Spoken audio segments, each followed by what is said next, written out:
हो, बरीच प्रगती झाली हे सांगतील. शेळी पालन आपल्या आवडीनुसार आणि जेवढे आपल्याला शक्य होईल तेवढ्या शेळ्या घ्यावा आणि त्यांच्या आपण दुसरीकडे पण कष्ट करतो. ते कष्ट केले तर फायदा होतोच असं नाही, पण शेळ्यांमध्ये फायदा होतोच. अच्छा. तसं किती कष्ट केले तरी फायदा होतोच. संगोपनाकडे ना दुर्लक्ष करून चालत नाही अजिबात. थोडंसं जरी सर्दी झाली तरी त्यांच्याकडे नीट लक्ष द्यावं लागतं आणि त्यांना योग्य तो उपचार केला तर ते बचावतात, नाही तर मग त्यांचं नुकसान होतं. मग ते पिल्लांचं वगैरे ते मला आता माहित झाले ते करते मी. अच्छा. जय महाराष्ट्र मित्रांनो, रोहित पानसरे गोट फार्म या आपल्या यूट्यूब चॅनलमध्ये तुमचं स्वागत आहे. आज आपण आलेलो आहोत थेऊरकरवाडी, तालुका श्रीगोंदा, जिल्हा अहिल्यानगर या ठिकाणी. या ठिकाणी आपण आज माहिती घेणार आहोत स्वराज गोट फार्म.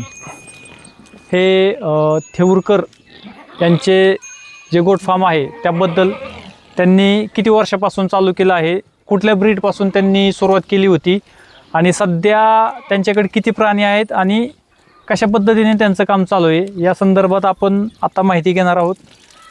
थेऊरकर साहेब नमस्कार. नमस्कार. आपला परिचय सांगा. माझं नाव बृहस्पती सीताराम थेऊरकर, राहणार थेऊरकरवाडी, तालुका श्रीगोंदा, जिल्हा अहिल्यानगर. मोबाईल नंबर सांगा तुमचा. Mobile number 9822 83 83 20 80 80 23 75 40.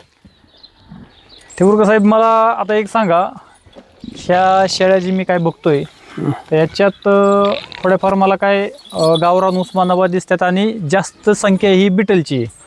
तर हे जरा तुम्ही समजून सांगा, तुम्ही शेळी पालन कधीपासून चालू केलं, सुरुवातीला कुठलं ब्रीड होतं? सुरुवातीला आपण आहे ना उस्मानाबादी घेतल्या होत्या. ओके. उस्मानाबादी आधी 10 घेतल्या होत्या आपण. त्याच्यापासून चालू केलं होतं आणि करोना होता त्या टायमाला. करोनाच्या टायमात म्हणलं आता असं 10 मागे हिंडायचे, 5 मागे हिंडायचे. मग परत 2-4 महिन्यांनी 10 शेळ्या आणल्या, अशा 20 शेळ्या घेतल्या आपण. ओके. हा, गावरांमध्ये. आणि बिल्डर पण त्यावेळेस गावरानच होता. मग आपण युट्यूब बघून बिटलची जास्त त्याच्यावर माहिती होती. मग बिटलमध्ये आपण थोडं उतरायचं, वजन वाढीसाठी बिटलचं चांगलं आहे म्हणून मग आपण क्रॉस करीत थोडं बिटलचा मेल घेतला. ओके. तुम्ही आता बोलले की 10 शेळ्या मागं हिंडायचं काय, 20 मागं हिंडायचं काय, म्हणजे तुमचं हे फिरस्ती शेळी पालन आहे का अर्धबंदिस्त आहे, कसं आहे? फिरस्ती शेळी पालन आहे आपलं. दिवसभर बाहेर असतात शेळ्या? बाहेर. ह्याच्यात तुम्हाला इथं घरी चारा आणून टाकायचं काही काहीच नाही. फक्त यदा कदाचित कधी पावसाळ्यात अडचण आली तर तुरीचं बुसकाट, सुका चारा, बाकी काहीच नाही. बाकी खर्च अजिबात नाही. तर सुरुवातीला 2019ला तुम्ही चालू केल्यानंतर बिटलचा बोकड हा गावरान उस्मानाबादी शेळ्यांना लावल्यानंतर तुम्हाला त्याच्यात काय अनुभव आला? अनुभव म्हणजे वजन वाढीसाठी आहे ना चांगला अनुभव आला. 2-2.5 महिन्यात कळडू आपण 10,000 विकलेले. अच्छा. हा. आणि तसं उस्मानाबादीचं काय होते, आपल्याला 4 महिने 5 महिने सांभाळायला लागते. बरं. तसं क्रॉसिंग मध्ये ना आपण 2-2.5-3 महिन्यात कळडू 10-11 हजार लिखितोय. त्याच्यामुळे मग आपल्याला बिटलचं जरा हे वाटलं. तर आता जो हा नर बघताय ह्याच्याबद्दल जरा माहिती सांगा. काय हे, कुठला, त्याचं नाव काय, कुठून आणलं? याचं नाव सोन्या आहे. अच्छा. सोन्या यांच्या फार्मवरून आणलेला आहे, मोहित यांच्या फार्मवरून आणलेला आहे. ओके. कुठल्या लाईनचा आहे हा? ह्यो डायमंड लाईनचा आहे. आणि त्याला आणल्यापासून आपल्याला त्याच्यापासून भरपूर अशी उत्पन्न झालेली. त्याला बघूनच इथं आहे ना, काही जण क्रॉसमध्ये जरी असेल ना तरी पिल्लं लगेच उचली देत. ह्याचं वैशिष्ट्य काय, म्हणजे पिल्लं ह्यांनी आतापर्यंत कशी दिली, बोकड किती, पाटी किती, किंवा ह्याच्या पाटी तुम्ही घरी किती ठेवलेल्या आहेत या संदर्भात जरा माहिती. आता पाटी आपण याच्या काही इकल्यात पण बऱ्याच, जवळजवळ आपण 30 पाटी इकल्यात त्याच्या. आणि 30 आपल्याकडे आहे पण इथं आता, लहान मोठे 30 पाटी पण इथं आपल्याकडे आहे. आणि बोकड पण किती इकल्याचं सांगताच नाही यायचं, कारण त्याचं टेक्स्चर असतं. त्याचं तुम्ही बघा ना, टेक्स्चर असं जबर आहे ना, जालामतानीच कळडू चांगलं मजबूत जालमध्ये. नाही, बोन साईजला वगैरे बोकड छान आहे. हा, तुम्ही बघू शकता थेऊरकर साहेबांनी जो आता उल्लेख केला स्ट्रक्चर आणि बोन साईज, तर या बाबतीत नक्कीच हा मेल उजवा आहे. पाठीमागच्या दोन्ही पायामध्ये अंतर, तसंच पुढच्या दोन्ही पायामध्ये अंतर आणि ह्याची जी बोन साईज आहे त्यावरून समजून येतं की हा पिल्लं पण खूप चांगली टाकत असेल. आता त्याची पिल्लं आपण इथं मोठाली होती, पण आता काल परवा 2 जण येऊन घेऊन गेली. पिल्लं ठेवली होती आपण, पण त्यांनी नेली. याच्या ज्या काही पाटी आहेत आत्ता, तर अशा तुम्ही सिलेक्टेड काय आम्हाला दाखवू शकता का, किंवा ह्या पाटी याच्या आहेत तुम्ही घरी ठेवल्या आहेत मदर स्टॉकसाठी, किंवा लहान पाटी आता कुठल्या आहेत दाखवतो ना, आहे ना. दाखवा बरं. ह्या सगळ्या पाटी आहे ना अख्ख्या सोन्याची आहे. ओके. हे बघा ना, आता ही पण पाट सोन्याचीच आहे.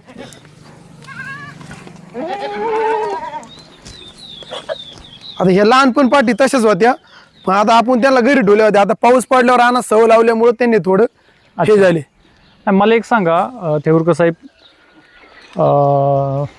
म्हणजे आता तुमचा ब्रीडर तर काळ्या कलरमध्ये आहे, शेळ्या पण काळ्या कलरमध्ये आहेत, पण जास्त संख्या ही लोहा कलरमध्ये आणि डब्बा कलरमध्ये येते, तर काय कारण सांगू शकाल का तुम्ही? ते कलर आहे ना, आपल्या पहिल्या शेळ्या घेताना पण कलर मधल्या होत्या. ओके. त्याच्या आपल्याला त्या कलरची थोडी आवड आहे. कलरमध्ये आलेली पिल्लं बरेच जण विकण्याचा प्रयत्न करत असतात, पण तुम्ही अशा पाटी राखलेल्या आहेत, याच्या पाठीमागचं कारण सांगू शकाल का? कारण म्हणजे ते दुधासाठी चांगले आहे. ओके. म्हणून त्या आपण पाटी कलर मध्ये ठेवल्यात. सोन्याच्या पाटी तुम्ही आहेत, काही वेलेले पण आहेत तुमच्याकडे. ही बघा सोन्याची पाट आहे. हां. हिची तुम्ही आटर साईड बघा कशी आहे. का बघा, हे बघा अजून भरली नाही, तेच तिला दूध आहे. खूप सुंदर असं अडर साईज आहे मित्रांनो याचं, आणि हे अजून क्रॉस करायची आहे. ओके. आणि किती दात ही? 2 दातावे. हा, 2 दात आहे बघा मित्रांनो. पहा, तर बोन साईज आणि दूध देण्याची क्षमता यामुळे तुम्ही कलरमध्ये जरी प्राणी आलेले असले तर तुम्ही सोन्याच्या पाटी वगैरे सगळ्या ठेवलेल्या आहेत. हा ठेवलेले आहे सगळं. आणि सध्या विक्रीसाठी वगैरे काय आपल्याकडे असा माल वगैरे? आता विक्रीसाठी आहे 5-6 पाटी आहे. त्या देऊ आपण मग कलरमध्ये. कलरमध्ये? हा कलरमध्ये. आणि बोकड वगैरे काय ब्लॅक कलरमध्ये किंवा असं काय कलरमध्ये? आता सध्या नाही, पण आता पिल्लं झाल्या होत्या. आता शेळ्या गाभ आहेत हा गाभ आहे. आता 1-1.5 महिना शेळ्या खाली होत्या ना आपल्या. ओके. थेऊरकर साहेब, मला एक सांगा, तुम्ही सुरुवातीला गावरान केल्या होत्या, त्यानंतर बिटलचा बोकड आणला, पण हळूहळू तुम्ही बिटलचे जास्त प्राणी केलेले आहेत, तर कसं बघता तुम्ही? गावरान जरा सोपं वाटतं विक्रीला, खरेदीला, आणि त्याची मागणी, म्हणजे बिटल आणि गावरान यात कसं बघता तुम्ही? बिटल आणि गावरान काय होतं, गावरान लवकर विक्रीला येत नाही. बिटल काय होतं 2.5-3 महिन्यात जर जीव लावला ना टपक्याच विक्रीला येतं. बरं. आता ही जी तुमच्याकडे पाट आहे ही सोन्याचीच पाट आहे का? हा ही सोन्याचीच पाट आहे. ओके. हिचं काय वय आहे सध्या? हिचं वय 10 महिने आहे आता. 10 महिने. हा. ओके. मित्रांनो बघू शकता, सुंदर अशी पाट सोन्याने ही टाकलेली आहे. यांचा ब्रीडर जो आहे तो आदत आहे ना? आदत आहे, आदत आहे.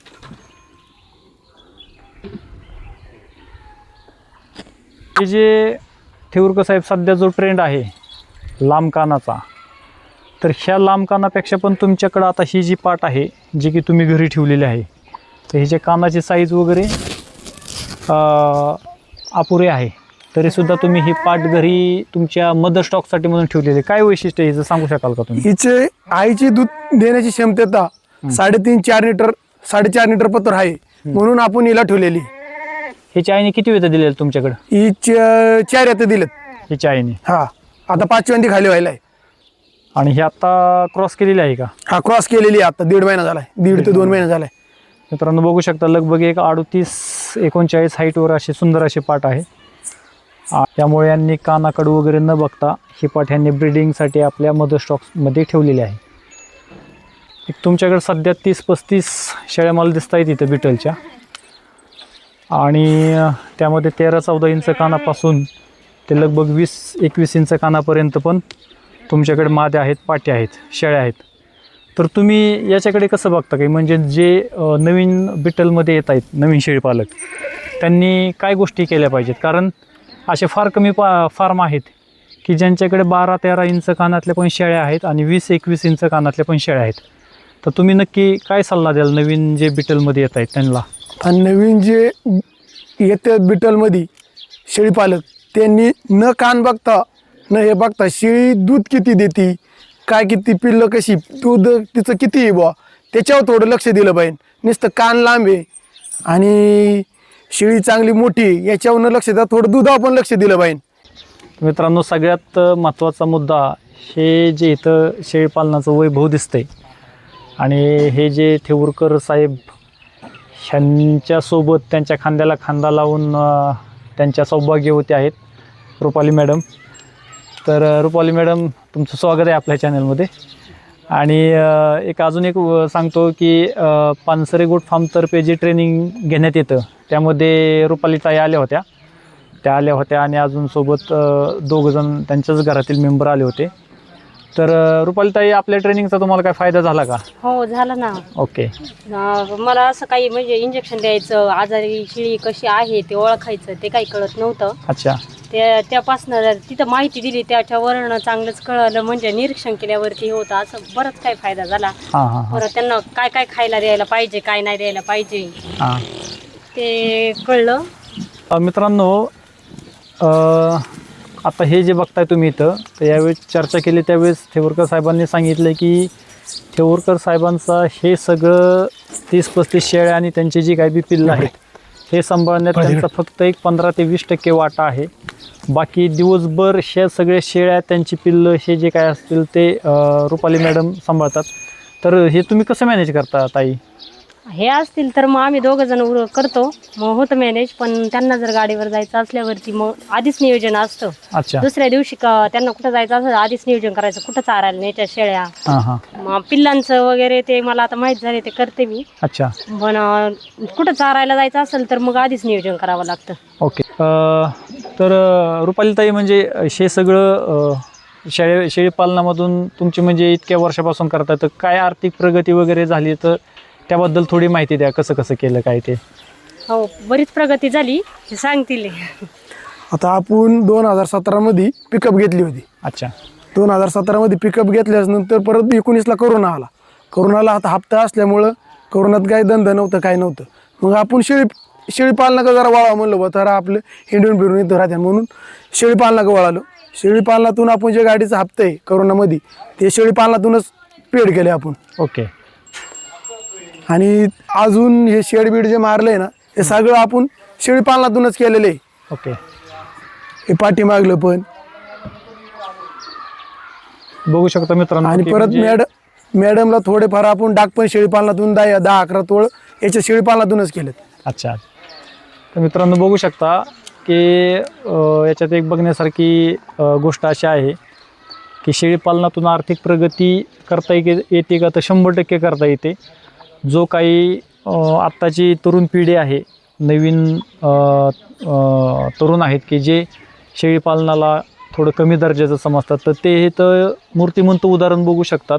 हे पाठीमागचं शेड असू द्या किंवा हे बाहेर ओपन स्पेस असू द्या, RCCमध्ये खाली केलेलं बांधकाम असू द्या, त्यानंतर सरांची ही जी पिकअप गाडी आहे ती कोरोनाच्या काळात जी काही त्याचा हप्ता वगैरे थकलेला असतील, ह्या सगळ्या गोष्टी आणि जे काही बी बांधकाम वगैरे आहे ते यांनी जी सर्व प्रगती केलेली आहे त्याच्यात शेळीपालनाचा हा सिंहाचा वाटा आहे. सोबतच आज सरांनी काही 10-12 तोळ मॅडमसाठी केलेले आहेत, तर ते सुद्धा शेळीपालनातून झाले आहेत. म्हणजे जर व्यवस्थित मन लावून शास्त्रशुद्ध पद्धतीने आणि कमी खर्चात जर शेळीपालन केलं तर नक्कीच याच्यातून खूप असा फायदा होतो. रुपाली ताई, मला एक सांगा, ज्या महिला आता शेळीपालनात उतरू इच्छितात किंवा काही घरी असून 1-2 शेळ्या 4 शेळ्या असं घेतात, तर त्यांच्यासाठी तुमचा काय सल्ला असेल की कशा प्रमाणात शेळीपालन केलं पाहिजे? शेळीपालन आपल्या आवडीनुसार आणि जेवढे आपल्याला शक्य होईल तेवढ्या शेळ्या घ्यावा.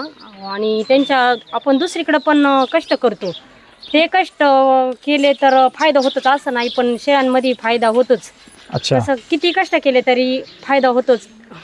काय अशा गोष्टी तुम्हाला वाटतात की त्या शेळीपालनात तुमच्याकडून चुका झाल्या पाठीमागं आणि नंतर शिकत तुम्ही आला, किंवा नवीन ज्या महिला आहेत, तरुणी आहेत किंवा नवीन शेळीपालक जे उतरतात, तर त्यांनी कुठल्या गोष्टी टाळल्या पाहिजेत, असं याबद्दल तुम्हाला काय असं वाटतं का की पिल्लांच्या संगोपनाकडे ना दुर्लक्ष करून चालत नाही अजिबात. थोडंसं जरी सर्दी झाली तरी त्यांच्याकडे नीट लक्ष द्यावं लागतं आणि त्यांना योग्य तो उपचार केला तर ते बचावतात, नाही तर मग त्यांचं नुकसान होतं. मग म्हणजे मित्रांनो, सगळ्यात महत्त्वाचं म्हणजे शेळीपालनातली जर खरी कमाई काय असेल तर ते तुमचे फार्ममधले पिल्लं, ते जर पिल्लं तुमचे नाही वाचले तर मग नक्कीच यामध्ये शेळीपालनात तोटा होतो.